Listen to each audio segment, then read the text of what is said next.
Photoshop tutorial part 10 Photoshop shortcut. সবাইকে স্বাগতম জানিয়ে ফটোশপের সর্বশেষ টিউটোরিয়ালটি শুরু করছি।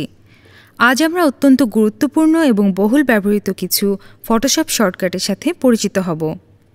আমরা মূলত শর্টকাট ব্যবহার করি সময় এবং পরিশ্রম বাঁচানোর জন্য। ফটোশপের প্রায় সবগুলো কমান্ড, টুল, অপশনেরই শর্টকাট রয়েছে।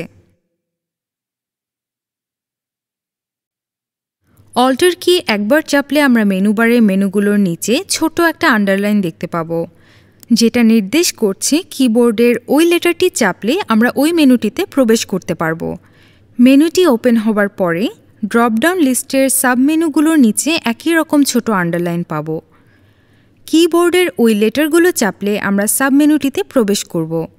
সাবমেনুগুলোর ডান পাশে আমরা উক্ত মেনুটির শর্টকাট দেখতে পাবো, যেমন ফাইল মেনুটিতে প্রবেশ করার জন্য অল্টার চাপি এবং তারপরে এফ চাপি। নিউতে প্রবেশের জন্য এন চাপি।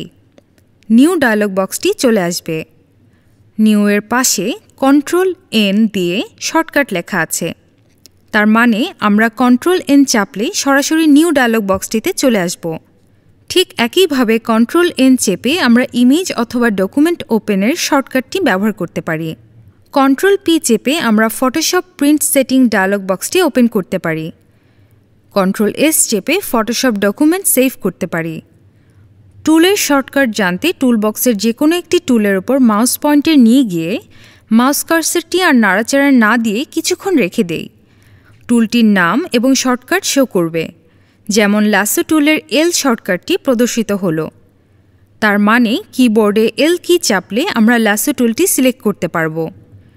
মুভ টুল বারের ক্ষেত্রে শর্টকাট ভি, পেন টুলের ক্ষেত্রে শর্টকাট পি। আমরা শিফট কি চেপে টুলবারে বিভিন্ন শর্টকাট কি দিয়ে অন্যান্য টুলগুলোতে পরিবর্তন করতে পারি। এখানে ফটোশপে সাধারণভাবে ব্যবহৃত শর্টকাট কিয়ের একটি তালিকা দেওয়া হলো। Control N, new document. Control shift N, new layer. Control D, deselect selection. Z, zoom in. Alter Z, zoom out. H, hand tool. F, full screen mode with menu bar and full screen mode. B, brush tool. E, eraser tool. G, gradient tool. L, lasso tool. W, magic wand tool. S, clone stamp tool.